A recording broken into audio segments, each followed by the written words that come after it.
One of the most remarkable protests in American history and one of the most memorable events of the Depression era was a large-scale protest known as the Bonus Army March that happened in Washington, D.C. in 1932. Eric Foner talks briefly about this, but I want to add some backstory because I think it's so important. This was an event organized by the person you see in the picture on the left-hand side of this slide, Walter Waters, who was a veteran of the First World War, former sergeant in the U.S. Army.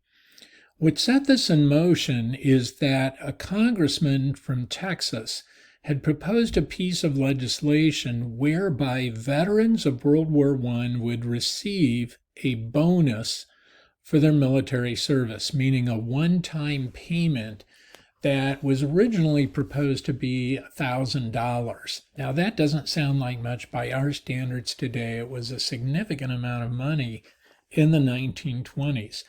Veterans, like many other groups, were suffering during the Depression. And so Walter Waters, who lived in Portland, Oregon, decided to organize this kind of caravan to travel across the country to Washington, D.C., to lobby in favor of this legislation.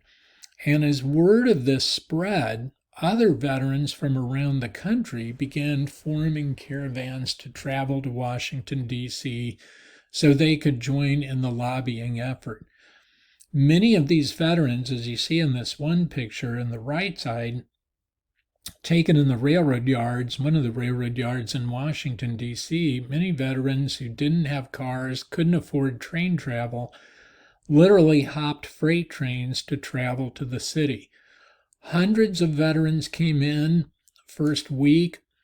It eventually increased to several thousand veterans. At its peak, the encampment, the main encampment, numbered about 20,000 people, including veterans, their wives, and families.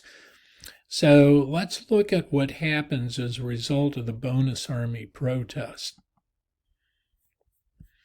So the veterans are coming to Washington, D.C. to demonstrate support for receiving this one-time payment or bonus.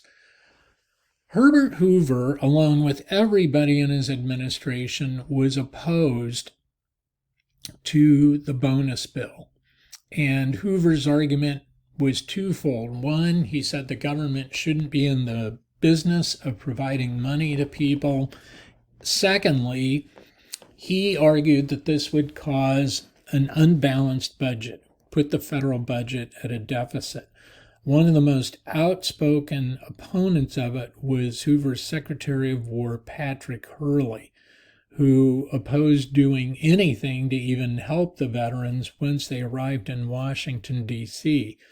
This is where Hoover differed with him, and although Hoover opposed the legislation, he authorized the U.S. Army to release to the veterans all this Army surplus material, a lot of which you see here in this photograph of one of the veteran encampments outside the city. And so things like tents, cots, blankets, field kitchens, where they could cook food, pots and pans, cutlery, all sorts of supplies that Hoover authorized the Army to release, but he wouldn't allow any publicity about this. He didn't want anybody to know, and he was fearful of angering people in the Republican Party. It's a classic example of what I referred to in the previous PowerPoint of Hoover being his own worst enemy. Here he is making a humane gesture toward the veterans, but he doesn't want anybody to know about it. So all the public sees is Hoover's adamant opposition to the bonus bill, and they were unaware of what he was doing behind the scenes. So the veterans lobbied extensively. You see them here on the steps of the Capitol and outside the Capitol building. This bill advanced and was passed through Congress, but was killed in the Senate, and the Senate adjourned for summer vacation without having taken up the bonus bill. In fact, the photograph on the right is taken with veterans waiting outside the Capitol to speak to members of the Senate, and members of the Senate left through underground tunnels so they wouldn't have to deal with the veterans outside.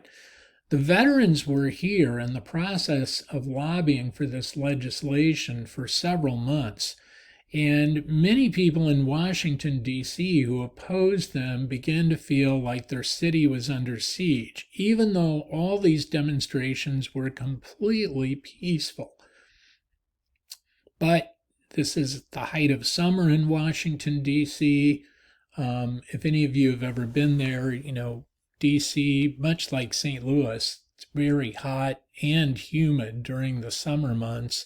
And these are people sleeping outdoors, many of them struggling financially. They're not the best dressed. People criticize them as being a ragtag, dangerous bunch. There were people in the Hoover administration who believed they were all communist inspired or communist directed. And eventually, once it's clear the legislation is not going to be passed, Hoover decides to take measures to clear the veterans from Washington, D.C., particularly downtown. So the first effort to move veterans was taken up by the Washington, D.C. police force, which was relatively small and didn't have any sort of training or equipment for this type of operation. Picture you see at the left shows one of the first confrontations that developed between veterans and D.C. police, and they're fighting here. You can see one veteran picking up a pipe, another veteran next to him, if you look closely, has a brick that he's getting ready to hurl. So this kind of battle took place, and this was not even in the main encampment. This was in a group of abandoned buildings along Pennsylvania Avenue, not that far from the Capitol, just a few blocks away, where the veterans had set up camp in a number of these abandoned buildings. And so when this confrontation erupted into a fight, police opened fire, killed a veteran, wounded another one who later died. And at that point, Hoover turned to the U.S. Army and authorized the commander of the U.S. Army that you see here, General Douglas MacArthur, chairman of the Joint Chiefs of Staff, to use the Army to evict the veterans, again, from this particular group of abandoned buildings along Pennsylvania Avenue. MacArthur, not for the first time in his career, decided to disregard his direct orders. MacArthur was convinced that these veterans comprised a communist-inspired mob intent on overthrowing the government. He saw them as a threat, and so rather than just clear them from these buildings along Pennsylvania Avenue, he decided to use force, which he did with troops, cavalry, and tanks, and chased the veterans out of Washington, D.C. entirely and burned down their encampments. So he not only cleared the veterans from these buildings along Pennsylvania Avenue, he sent his forces across the river into the main veteran encampment, chased them out, burned down everything that was there, and by nightfall, all of Washington, D.C. could see all of this burning.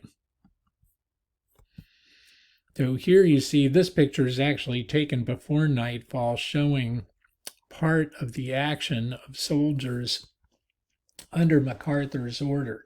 Twice Hoover ordered him to break off these assaults. Twice MacArthur ignored him.